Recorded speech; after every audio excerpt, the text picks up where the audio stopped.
My name is Jen Smith. I'm the Dean of the College of Arts and Sciences, so I'm responsible for the undergraduate academic experience in arts and sciences. I'm starting my 18th year here at Washington University, and my 8th as Dean. I'm also a professor in Earth and Planetary Sciences, so I'm a geologist by training, and I still am fortunate enough to be able to teach, particularly a first-year seminar in Earth and Planetary Sciences. So it is my joy to work with your students and my privilege to be a part of their 4 years of growth with us here at Washington University.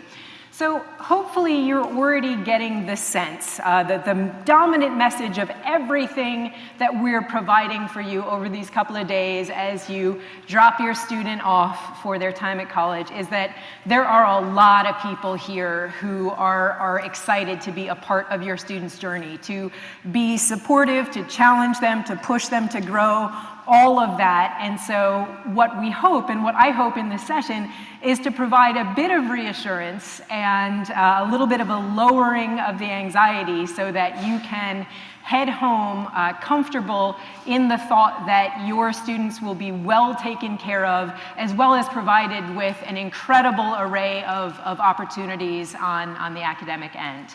And in this crowd of people that's here to support your students, I really do consider myself one of them. So tomorrow, when I meet with all of your students, they will get to take part in something of a tradition for us in arts and sciences. So this is in my office, and during new student orientation, I hand out these squares of fabric. So this is the one that we made a year ago. And each new student writes or draws on the square of fabric what they hope for themselves for the next 4 years. And then we put those together, and this goes up on my wall in my office. So every day when I come into work, I see what I'm there for. And what I'm there for is to help every one of these students achieve whatever it is that they want to achieve for themselves over their 4 years in college. And so one of the most fun parts about being in arts and sciences is the incredible breadth and range and diversity of those dreams and goals. You know, as Chancellor Martin mentioned last night in convocation, we do know how special your students are. We don't know yet and can't know in the nuance and with the history that you know all of their unique qualities. But we did pick them out of over 25,000 applicants, so we are very aware that they are incredibly bright, incredibly special, and have this amazing potential, and we are excited about the chance to be able to contribute to that. So this will happen tomorrow.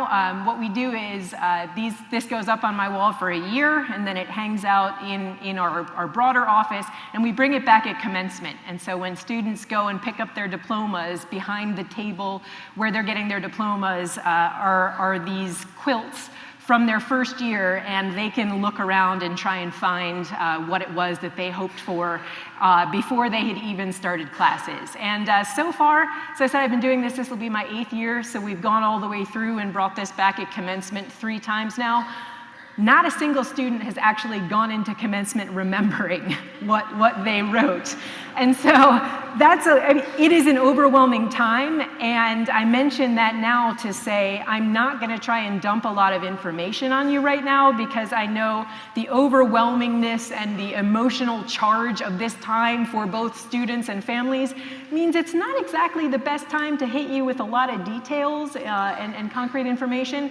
So again, the goal of this session is really to give you enough knowledge to feel good about heading home and leaving your students here with us to start their college career. Okay, I also was really excited that Dr. White, Vice Chancellor for Students White, gave me a good setup at convocation when she said, you know, one of the things we hope for our students is that they're going to pursue their passion and find their passion, and then she said, not that kind of passion. And this is something you hear a lot, right? That one of the goals of college is to find your passion. And I really don't like the use of that word, particularly because of the conflation of the idea of passion with this infatuation, this incredibly intense, amazing, you know, overwhelming obsession, that students think that finding their passion is this incredibly high bar, that they will have failed if they don't come upon an academic subject that they literally can't stop thinking about. And so it ends up, this expectation that they'll find their passion can sometimes be a bit burdensome. And so what I want to do for both you, and I will for them, is readjust that a little bit to the idea that we're maybe not looking for a passion in their intellectual life, but maybe some really solid friendships. So I'm a geologist. I also have a thing for crazy animal friendships, so that's what that's all about. I'm a geologist. I have 3 degrees in geology. I really, really like rocks, which I get is kind of weird, but never in my life have I been like, oh, rocks, you know. And I worry, right, yeah, that would be odd. And I will admit that sometimes it has kept me up at night worrying about something I'm trying to figure out about rocks, has actually kept me from sleeping on occasion. But that idea of passion, sometimes students really hold themselves to this idea that they should be overwhelmingly obsessed with a particular subject or topic. And the reality is, for us, what we're hoping that they're going to find is something that they are just consistently curious about, that they enjoy exploring, that they're always happy to come back to come around to. And so let's take the pressure off a little bit. The other piece, typically people say, find your passion, like there's one, and there only ever can be one. And really what we're all on is a journey, right? We are learning, we are growing, we are finding out about new things that we didn't have a chance to know about previously. And as we grow and as we change, we discover additional interests. And that's a big part of being in college, is finding new areas of study that you had no way of knowing were even out there, and finding that that's something that you really are excited about pursuing. So in tribute of trying to notch the stress down, what I really hope for your students is that they will continue to explore and or find something that just is a consistent source of curiosity and joy and discovery for them, even if it doesn't keep them up at night wondering about. Okay, so what I want to do is talk through some of the things that tend to create a lot of stress in the first year of college for both students and for parents. And of course, all of your students are unique. They all have their own differences. I may be describing them, I may not be, but I'm going to hit on a lot of the things that we do see quite a bit of anxiety around in both students and parents. And so first of all, a thing that is that you shouldn't worry about at all is if your student doesn't know what they want to study. About 1/3 of our students come in not knowing what they want to study, so it is not at all uncommon. Of the 2/3 that come in knowing what they want to study, half of those will change their mind and study something else. So exploration, growth, change is completely normal, and we are structured to help your student out in the process of discovering their interests and settling on an academic path. Our students don't have to declare their major until February of their sophomore year. They've got 1.5 years before they're going to have to declare a major. So there is plenty of time for them to take classes in different areas.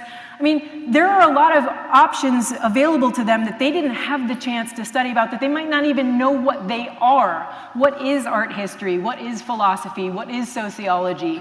And we want to make sure that they have the opportunity to try out those things before they really settle in on figuring out just what their major is. And this really is part of who we are as the liberal arts school at Washington University. We are arts and sciences. Our logo, our newsletter, all of the above is the ampersand, because what we're all about in arts and sciences, it is that and. We have more than 60 majors. There's 1,500 classes offered every semester. And the power in that is not just, oh, you can pick from a lot of different things. It's that you're studying at the same time such an incredible breadth of disciplines. You're learning different ways of looking at the world, different ways of building an argument, of asking questions, of demonstrating evidence. And we believe so firmly in that as the way to create citizens that are able to go out and be a part of an increasingly complicated world. And so by the nature of our degree, your students are going to be taking a range of classes. Yes, they will pick a discipline to focus on, to major in, but they're going to be taking classes, even if they are wanting to be writers and they're majoring in English, they're going to take a couple of natural science classes because we think it's important for students to understand where scientific evidence comes from and the process that scientists use to understand the natural world. If they're majoring in mathematics and computer sciences, they're going to take some humanities classes because we actually think they will be better analysts or programmers for understanding the stories that underlie so many of the questions and problems that they'll be addressing with their analysis and their programming. All of our students will engage across cultures and with differences within societies because, again, how can you deal with the world we live in without some way to make sense of that kind of difference and to be able to engage across it? And so this is something that we will give every single one of our students over the course of their 4 years with us, regardless of what they choose to major in. We're going to give them a robust set of skills that's going to help them not just make a living, but also make a life. We want them to be not leaders necessarily in the traditional sense of the decision maker out there, but leaders in terms of living a life according to the values that they have examined for themselves.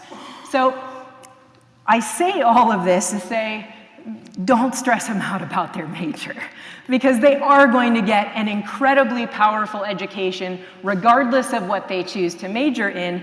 And this linearity of path where you study, you major in anthropology, you become an anthropologist, not that many people do. I mean, okay, so people like me, I studied geology, I became a geologist. It's not that there aren't linearity, there aren't linear paths out there, but more and more and more in the world we're living in, and over the course of somebody's decades-long career after they graduate from college, they're going to be in new fields that didn't exist now. They're going to be using their skills, they're going to be adapting, they're going to be learning, and that's something that absolutely all of our students are going to be capable of doing given the broad education that we're providing to them. That broad education does come with a set of degree requirements. All of your students are going to be in a presentation tomorrow that outlines that. In keeping with the theme of today, all I want to say about that right now is they don't have to worry about satisfying degree requirements in their very first semester. We have a really flexible set of requirements. As they're exploring, as they're taking electives, they're going to be contributing to that breadth of experience. And so not a cause for stress. Are they satisfying requirements in their first semester? They truly don't have to worry about that. So as they're thinking about what they want to major in, the question, well, what would you do with that major? It's not as applicable as it might have been. But if you want good answers to that, we do have outcome data available on our Career Center's website that tells you where graduates with all our different majors have ended up over the last couple of years. And so I like to cite that as a little bit of evidence. So I'm a scientist. I like to have data to back up my claims. And so this is coming from our outcomes on last year's graduates. And so for this particular major, we had 100% of reporting graduates secured opportunities within 6 months of graduation. And so I put the 2 years in a row because I went to update this presentation for today. And I found that the same major I'd used last year for the example had 100% graduates again this year. So most of those students went straight into the world of work, so 83% into jobs, the other 17% continuing education. For this particular major, half of those are in law school, the other half are in PhD programs. There are other categories available, like internship research or volunteer other, and none of our graduates from this major check that. They're all either in graduate programs or in the world of work. And they've got this incredibly broad set of employers, from real estate, that's about financial, public affairs, cultural exchange, tech. So our graduate is employed by the mayor of Washington, D.C. is not the mayor of Washington, D.C. 1 year out, just want to make that clear that our graduate from 2018 yeah, not the mayor of Washington, D.C., in entertainment, in innovative elementary education, in art curation in museums. And so you're going, okay, what major is this? It's our American Culture Studies major, which is probably the most frequent recipient of the what are you going to do with an American Culture Studies major. Here are all the incredible things that our graduates are doing with an American Culture Studies major. So again, that question, what are you going to do with this major, isn't the most helpful question that you can ask your student when they say, I'm thinking about majoring in X. Asking more along the lines of, what is it that draws you to that major? What skills, where does this align with your aptitudes and your skills, and what kind of things are you learning how to do in that study, makes a good bit more sense. Now, this is a great set of outcomes, and I'm not trying to say that our students can just major in whatever they want and then not think about where they're going for the future, walk across the stage, and have a job land in their lap. So this does, with the opportunity and the flexibility of a broad education, does come a responsibility to be pretty deliberate about how you are developing yourself and articulating these skills that your education is providing to you. So we do, as academic advisors, consistently encourage our students to work with our career advisors in the Career Center, so that they've been present at the resource fairs. There's been some presentations from the Career Center, and I want to say, as academic advisors, we so value our collaborators and our partners who are working with our students to prepare them for that next step.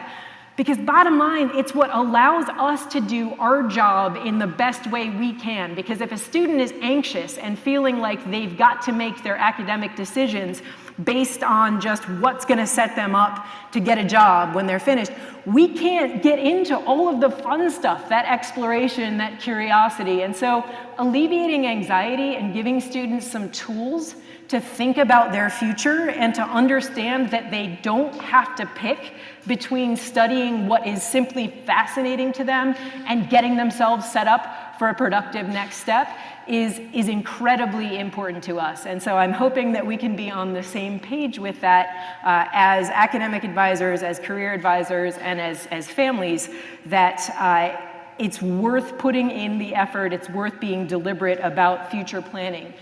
This is something that is important enough to us that actually all of our students on Wednesday afternoon, all of our students in arts and sciences, are going to take part in a couple hours of programming that is jointly held between the Career Center and Arts and Sciences that gives them some design thinking tools to think about their future and the ways in which their academic interests and their values and their aptitudes can come together. We're not looking to stress them out about, what's your job going to be in 4 years, but rather to remove the stress, to say, here's some tools that you can use to think about an open and a flexible and a changeable future and not get super anxious about what's going to happen in 4 years when you can graduate. Because again, we don't want our students to lose out on some of the best opportunities to pursue topics they'll never have another chance to pursue because they're worried about what happens next. So I do promise you, if it takes some of the stress off you, that this is a message we're providing to our students as early as this orientation. Okay. Oh, sorry, that red didn't come out particularly well. So some of you are thinking, as I'm talking about futures and majors and careers, my child's going to medical school and you need to major in biology to go to medical school, so none of this applies, and my kid has to major in biology, and then they're going to medical school, and that's it. So just a quick reassurance to you as well. We do have a robust population of students interested in the health professions, and they really don't have to major in biology to go on to MD programs successfully. So a quarter of our successful med school applicants in the past year actually didn't have a science major at all. They completed the coursework that they needed for med school, but they majored in something in the social sciences or in the humanities, and we see no difference in admissions rates to med school between our students who major in biology or chemistry and our students who major in anthropology or English or classics or history and apply to med school. So again, there is a lot of opportunity. You don't have to narrow in on something just because because you think that's the way to get to the place that you want to go. There are a lot of different ways to achieve your goals, and our successful pre-meds have a wide variety of majors. So again, if they love biology and that's the thing that they want to study, fantastic. But if they're interested in practicing medicine and have other interests, you can do that too. Okay, so I want to shift a little bit to talking about how we hope to partner with you over your child's 4 years in arts and sciences to really support the student best. And something that is required a little bit. We want to be partners, but I don't know how many of you were able to go to this session, but in order to really have an effective partnership, a little bit of what's going to be needed on your side may be some of this. So Karen Coburn, the author of this book, gave a presentation yesterday.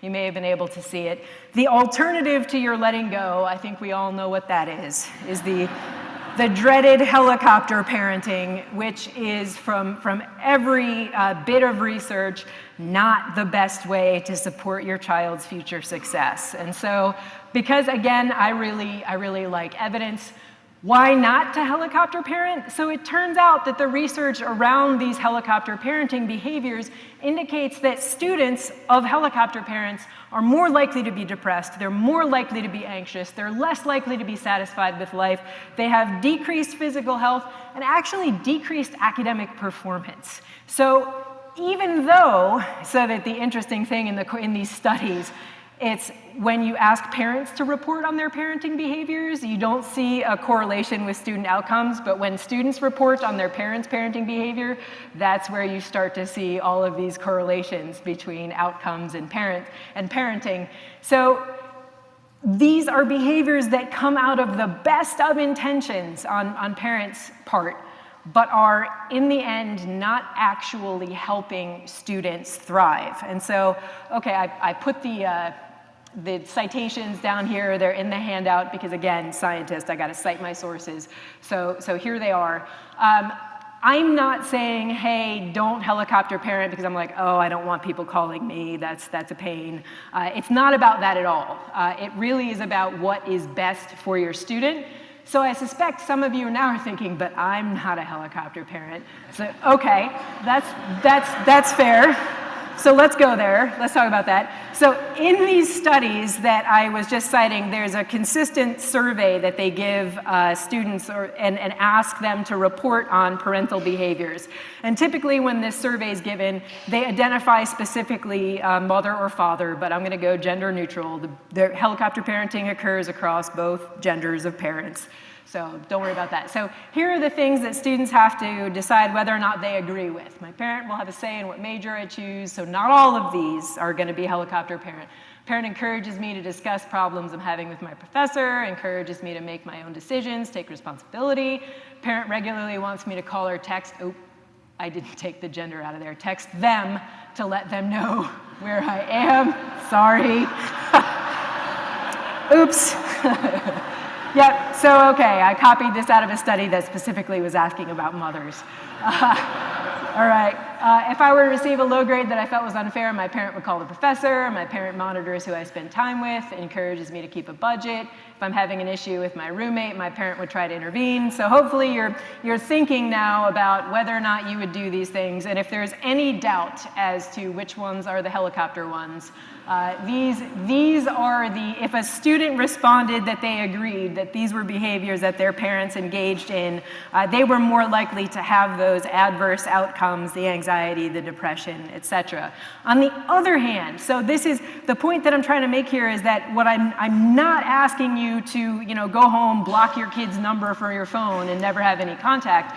It's about the nature of the contact and the ways in which you're supporting them as they develop their own capacities to manage themselves and their lives. So students that agreed with these statements had all the positive outcomes in the ways that students who agreed with the other ones had negative. So students who agreed that their parents encouraging them to discuss problems with their professor or to manage their own finances or to take responsibility for their choices, those students were less likely to be anxious and less likely to be depressed and more academically motivated and more satisfied with life. And so that's the term for that is autonomy supportive parenting. It's not as catchy as helicopter parenting, but is far more effective. And so I'm saying this to you because I'm often on the other end of the helicoptering. And so I can see this and the ways that it impacts students. And it really does end up, the intervening and doing things for them yes, taking care of things for them ends up undermining their confidence in their ability to take care of themselves and to achieve their own goals. And that's where this really gets to be detrimental to the student support.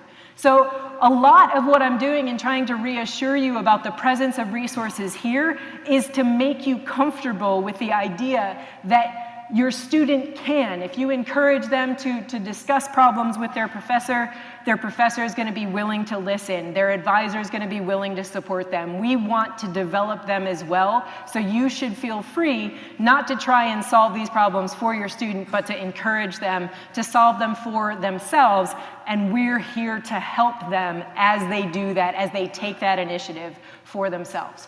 So this is where, again, there is a major team on the ground here ready to work with your student in accomplishing their goals. The four-year advisor, and that's run out of the college, out of my office, is the center point of our academic support for our students. So your student will already have been talking to their four-year advisor. Their four-year advisor helped them pick their classes for this fall, and they'll be meeting personally with their four-year advisor tomorrow afternoon. And so that is the point person, the hub that your student can go to with any of the questions or concerns that they have, and the four-year advisor can take care of them or can refer your student to the person who's best placed to answer their questions. There are a lot of other folks around. You will have been interacting with student affairs professionals who are there to support in residential life and campus life and athletics and student health and et cetera, and wellness.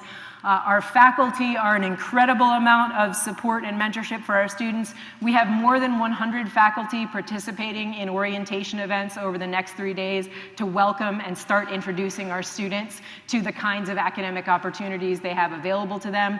They're here in the week before classes start when most of us are frantic trying to get ready for the semester, but they're making time to come out and meet with our new students because they care about being there for our students' academic growth. When students declare a major or a minor, they will get a faculty advisor in that discipline to give them more targeted, specific advice about their major and their minor.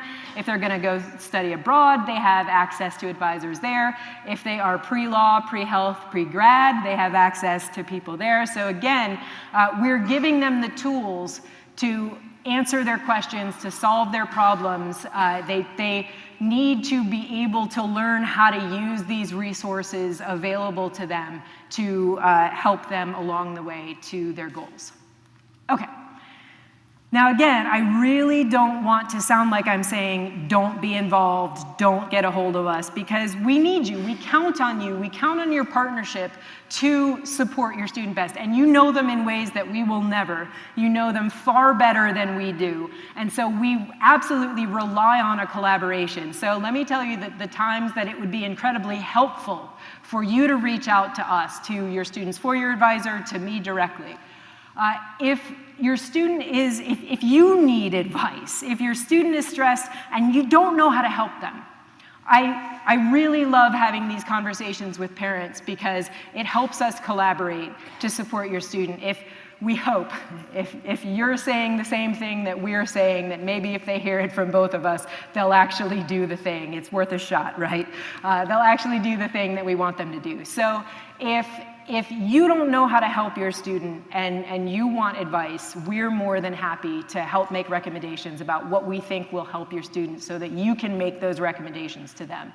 or you're wondering if what your student's going through is normal. I have a lot of conversations with parents of first years in the first month where they say, you know, my student doesn't have anybody to eat lunch with. It's like, okay, this is the 10th call I've gotten about this in the last week. This is not unusual at all. It takes a little time for students to develop a social circle. That's totally normal. So I'm more than happy to try and help you calibrate the concerns you're hearing from the student, and if we need to intervene, we can intervene. Otherwise, hopefully I can help reassure you. Also, if there's something going on, there's a challenge at home, a family member is ill or has passed, or there's something going on that you know about and you're pretty sure they're not going to tell us, but you're worried that this is going to have an impact on them. If you want to let us know that is really helpful. That will allow us to proactively check in with your student a little bit more frequently than we otherwise would have, just to make sure that they're doing okay. And we don't necessarily have to say, your mom called, or your dad called. What we can do is just say, hey, Joey, how's it going? Is everything all right? Are you doing okay? Is there anything to do? And that's not anomalous for us to do. Advisors will reach out to check in with their students. Now, if they say fine, then we kind of have to leave it. But we do have the opportunity to know that something else is going on there, so that we can make sure we're present and we're helping to the extent that we can. Of course, as well, while we want you to empower your student to solve their own problems, if they are really running into a wall, if they've tried, if they've talked to their professor, they've talked to their advisor, they've done what they should, and they're still running into problems, that absolutely, and they won't come talk to me themselves. So please always feel free to refer your student to come directly to me. I have times that they can meet with me. I have open office hours every week. That's on the handout as well. I'm always happy, and I promise you, I absolutely wholeheartedly promise you that I will work just as hard for any student who comes to me directly with their concern as I would if you called me. I take it just as seriously when a student comes to me for help as I would if a parent comes to me saying that their student needs help. So I will work hard for them. I will advocate for them.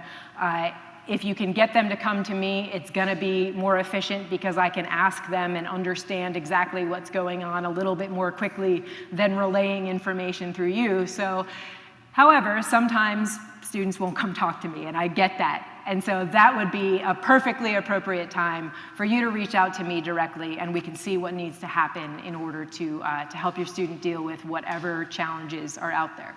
Okay, so those are the ways that I think we can have a productive collaboration. There are some other ways of outreach that I have experienced quite a bit over the last 7+ years that are somewhat less productive. So let's just get this out of the way from the beginning. This finding things out for students. They need to learn how to find information for themselves. We have plenty of information available. We have deans of the day that staff our office Monday through Friday, 9 to 5. They can walk in and get questions answered. I'm enrolling my child in a summer school class and I need to know if the credits will transfer. Okay, yeah, don't do that for them. They need to be involved in the process. They need to have agency. They need to be driving their own education. So finding things out for them, we make information available. If they can't find it, they have other people they can ask. So yeah, not helpful. Yeah, this one just doesn't work. We're unfortunately not really more credible than you are. In fact, we're probably less. You won't believe it, but actually, I get a lot of outreach from parents who say, maybe if they hear it from you, it's like, oh, they're not going to listen to me either. I'm too old. It's not. I'm like you. They don't. Yeah. If they're not listening to you, they're not going to listen to me. So it's not going to help. I mean, I'm happy to try, but I have not had a lot of luck in trying to get students to do the things that you think they should do, but they won't listen to you. Same thing, if you do reach out to me and you don't want your child to know that you did, that limits to some extent what I can do, because it gets a little weird. I'm like, hi, student that I haven't met before. I just thought maybe you might be having a problem in one of your classes. Like, no, okay, that doesn't work. And so it's fine if you want to express a concern or let me know that something's going on without your student knowing, but it's going to be a lot better if we're all in a conversation together. When we're talking around them, it tends to not be particularly productive. So again, I'm happy to talk, but my hands are going to be tied if I can't let them know where I learned something. Here's another one that's not particularly productive. If your child is telling you things are okay and you don't believe them and you want me to tell you what's really going on. So first of all, their educational records are private to them. This is FERPA, the Family Educational Rights and Privacy Act. And so we are their advisors, we are their advocates, and their educational information is private to them unless they tell us otherwise. And so we're not going to tell you details unless, so the exception is if a student's academic performance really is problematic to the point of threatening their continued enrollment, so heading to academic probation, we will reach out. But beyond that, we can't tell you what their grades are, how they're actually doing. This is a negotiation for you to have with them, to say your expectations of them sharing their grades, sharing their performance, that is between you and them, but we're not going to get in the middle of that. That is, unless we're in a situation where it's significant enough that we really need to. So that piece of tell me what's really going on, yeah, not a productive way for us to communicate. And then, last but not least, I'm tracking my child via their iPhone, and apparently they're in their room right now when they should be in class. So you need to go over there and wake them up and get them to class. So I don't think we need to really, yeah. Right. So true story, I'm not doing that. Yeah, not productive interaction. And I think actually in this case, the kid had left their iPhone in their room, actually was in class, but anyway, that's a whole other story. So hopefully you're getting the message, right? That we value partnership, we value communication, but in the ways that are best going to support your student success. Okay, so I'm gonna let that go from now. Now, another source of stress and anxiety in particularly a student's first semester, grades other than A's, which are oftentimes encountered for the very first time in the first semester of class, of college. Now, I just want to get out of the way initially the idea that we track our GPA relative to our peer institutions. Our average GPA is right in line with the institutions we compare ourselves to. The grade distribution in our big test-intensive foundational science and math classes, right in line with our peers. We are not grading our students any more harshly from all of the data that I can find than our peers at comparable institutions are. So I promise, we're not particularly mean. Any grades that students are getting outside of A's are not coming because we are particularly overly, absurdly out of line rigorous. We have high expectations for our students, but we absolutely know that every single one of them can meet them. And we don't apologize for having high standards, but I can assure you based on the data that we are not any harder on our students than any of our peers. So we get that out of the way. The first time a student sees a grade that's lower than they expected really can be challenging because so many of them have this identity that they've had for such a long time as the smart one, or they've built a part of themselves on the idea of their academic excellence, and these grades challenge that. They shouldn't. Again, we know everybody has what it takes here. Everybody that has gone through our incredibly rigorous admissions process has what it takes to be successful. They are still brilliant kids, and some of the times the things that stress people out, it's like a B+. It's like, oh, come on, no, you're great, you're fine. They have the opportunity to talk to faculty informally tomorrow. One of the things that we've asked our students to do is ask the faculty about times that they failed or times that they had challenges. We all have stories. I'll tell them about the C's I got in calculus in my first semester. It happens. We've all been there, and it doesn't mean that you're not able to be excellent at these things. It just means you may need to adjust the way you're engaging with your coursework.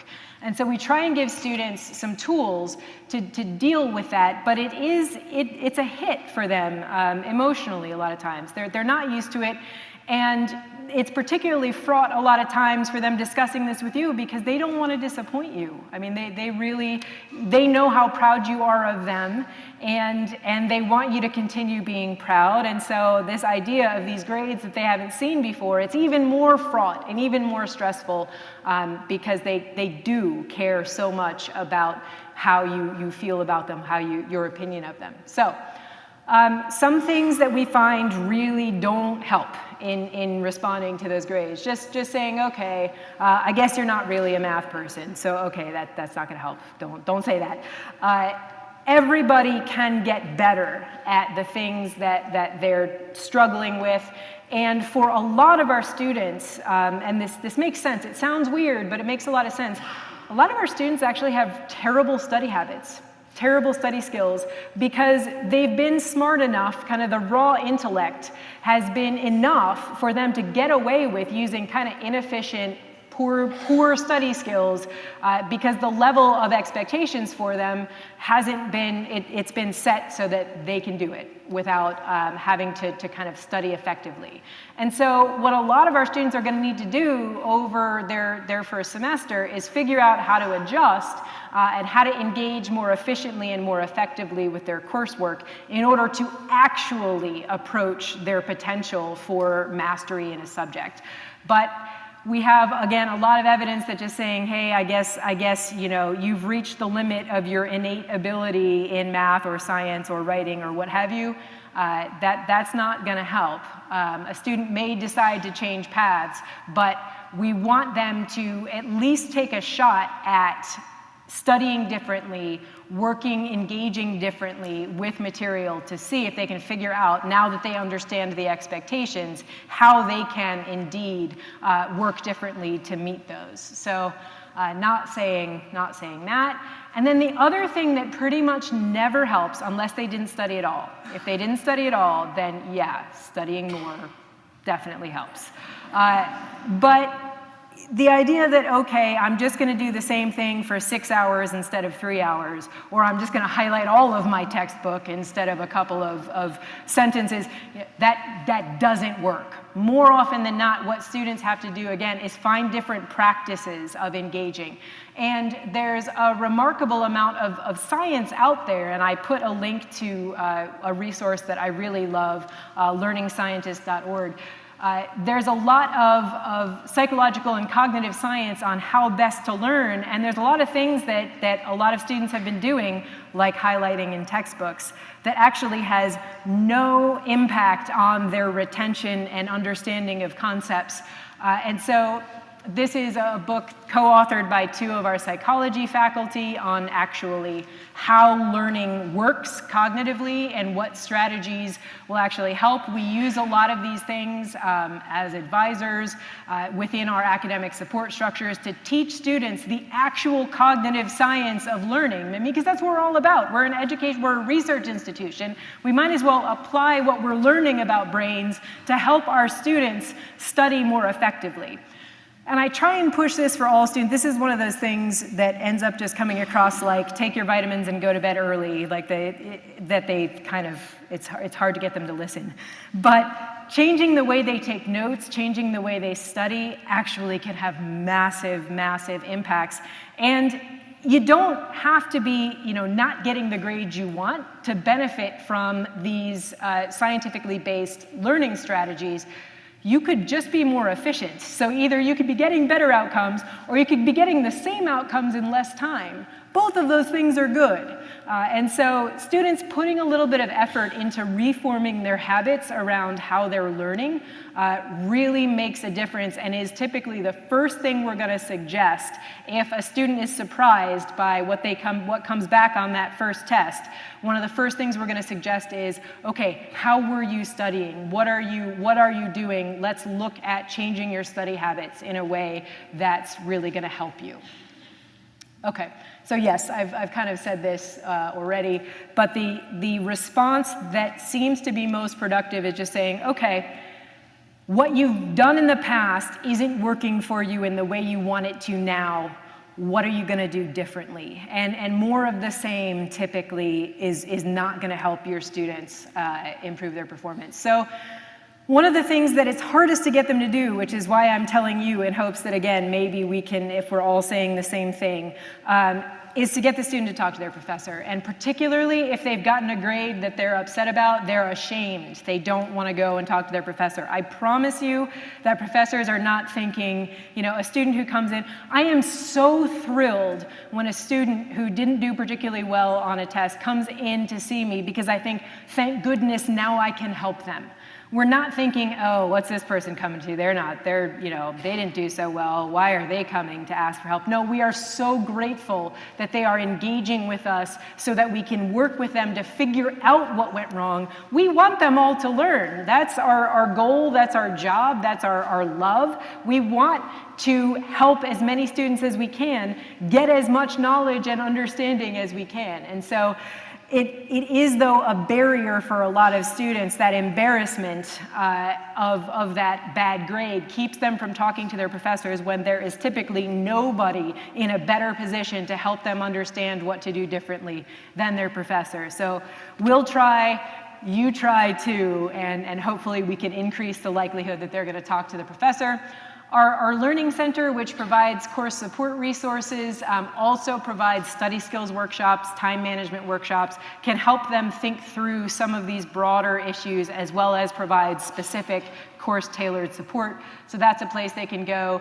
If their issue is with writing or oral presentation, we've got a writing center and a speaker studio. Also a plug, if your student has had accommodations for learning disabilities in high school, you want them to have them again here. They should register with our disability resources. There's not a stigma. Every class that I've ever had has had one or more students in there who have accommodations for extra time or distraction-free environment. If they qualify for these, if they need these, they should have them. This is not the time to stop.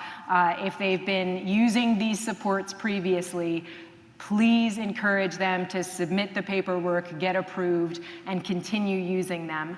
This also may be a time that, again, because of what I was talking about, where a lot of times given the relationship of just their raw ability to what was expected of them in high school, sometimes we actually find out now in college that they're dealing with a processing disorder or something like that. So that is something that we'll think about if we're really running into a disconnect between how they're engaging and what their performance is. That might be something that we want to look at. And again, we want our students to have the supports that they need. And in terms of trying to triage what's the right next step, your Students for Your Advisor is a great place to really start to try and figure out just what kind of help of all the range of resources that are available to our students, where they might want to start. Okay, moving on. So this happens a lot. Your student confides in you. They really do. They rely on you. They're used to bringing you their troubles and their challenges, and they're going to keep doing that. And so here's a pattern that we see a lot. So something happens to the student. We don't know what it is, and they are distressed, and they call or text you, and you become distressed. And then 5 minutes later, they go out and get froyo, and they're fine. And they work on their paper, they watch Netflix, they go to sleep. And you're left there just in horror because they don't tell you. So you're used to, you see them. When they were living at home with you, you'd be like, oh yeah, okay, they were upset earlier this afternoon and now they're fine. You don't get to see that anymore. And they don't think to call you back or text you back and say, thanks for listening, I'm fine now. So I will show them this tomorrow, all of them, and beg them to call and text you. So I'm going to try to help you out here. I'm going to tell them to please remember, when they feel better, to let you know, because this is what happens. You are just left there, imagining them still in that state when they moved on hours ago. So, well, I will do my best again to remind you, but please do understand that they will vent to you, and more often than not, they're better pretty quickly. They handle it, they figure it out, they feel better, and they just might not always let you know that. Okay, last but not least, our students have a pattern of behavior that really is pushing themselves for excellence. And that's a big piece of how you get admitted to a highly selective private institution, but it is not a recipe for a peaceful, fulfilling set of 4 years in college. You don't have to max out. I mean, I hear in admissions talks, people say, well, we're looking to see that, you have challenged yourself in your schedule, that you've taken advantage of all of the opportunities available to you. We have so many challenges and so many opportunities available to our students that if they seriously try and take advantage of all of them, that's not going to be good for them. So what we're going to try and do is help them think through, and this is part of the programming that they'll do during orientation and part of the conversations that they'll have with their advisor.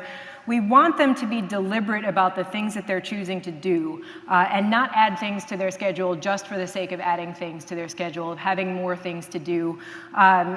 We want them to choose to participate in something, to make a choice to devote their time to something because it responds to a value they have. It helps them towards a goal that they want to achieve, not just for the sake of having more lines on a resume or more credentials. Doing things for the purpose of those kinds of things leads to overcommitted, really stressed out students. The depth of engagement, the belief in the engagement, the value in the engagement that they're taking is so much more important than the quantity of things that they're getting into. And so again, if they have a lot of different interests and they are happiest when they are pursuing all of them at the same time, then great. If that's who they want to be, if that's what they value, and they're able to do that and eat and sleep and be well, fantastic. I'm not saying don't do a bunch of different things. I'm saying don't do a bunch of things solely because you think someone somewhere will look to see whether or not you are well-rounded. We don't do that anymore. That's one of the things that is part of the college application process, but is not a process of an employer's application process or grad school application. The rules are different. And I feel like a lot of our students just carry on with the habits that got them successfully admitted here, but the game's changed. It's a different world in college.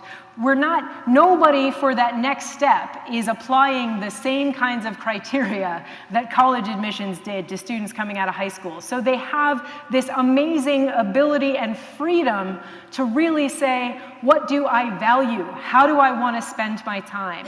And I regret the number of conversations that I have with students when they say, oh, I just don't know how to fit all this stuff in. And I say, why are you doing all of these things? And they have no answer. It's like, oh, no, okay, come on.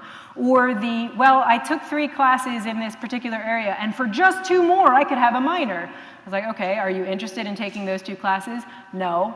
Well, then why do you want a minor in that thing? Well, I could get a minor. It's like, oh, no, okay.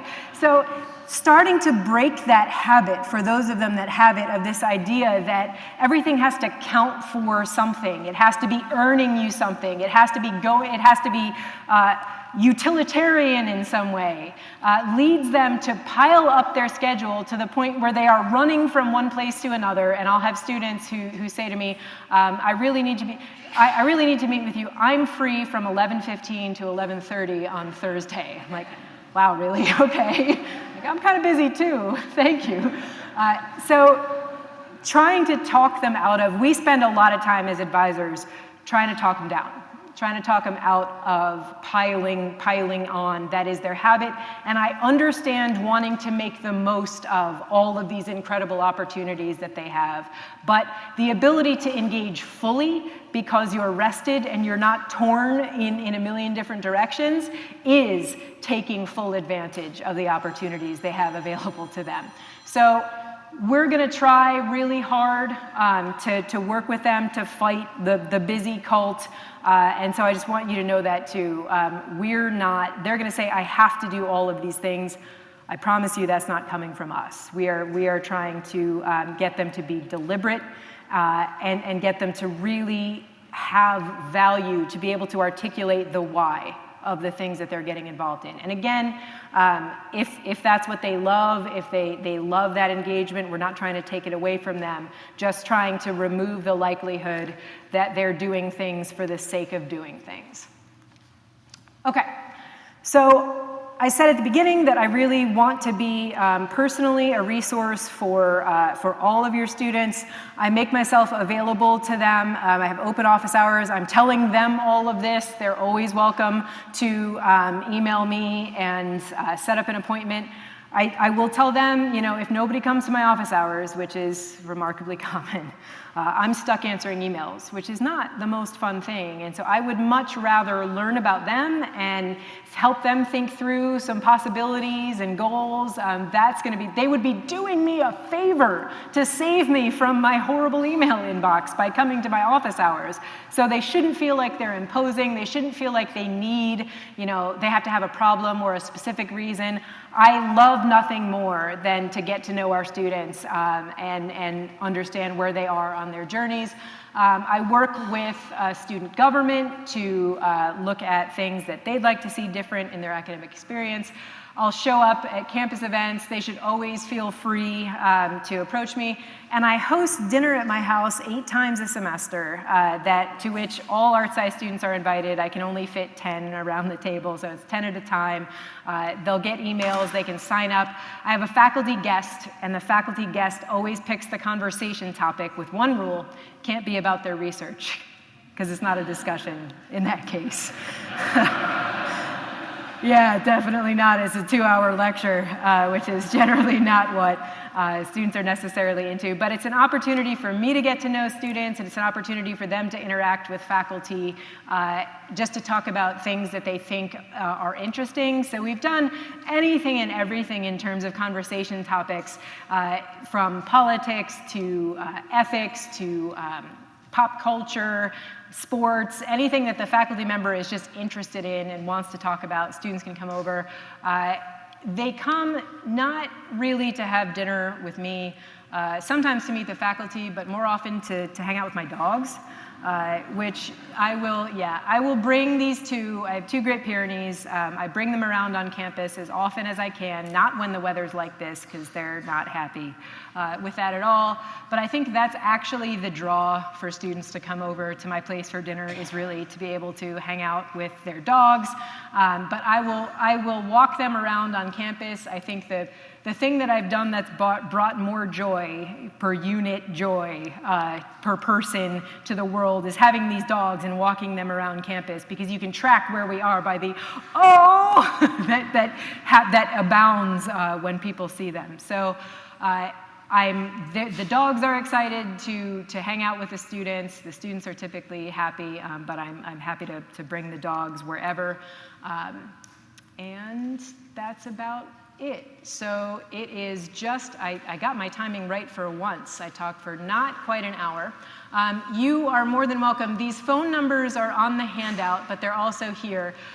This is my office number, and then an after-hours number that will ping me with a message. It used to be my home line, but I don't use a home line anymore. But this is still active, so the number's on the handout. If you're worried about something after hours and you need somebody to talk to about it, or you're worried about your student, please don't hesitate to call that number, and I will get back to you. You can reach out to me by email. Again, I want to be a resource both to them and to you. So again, don't hesitate to send them to me, to you to reach out. And we're really excited to see everything your students are going to do over the next 4 years. So thank you for your patient attention.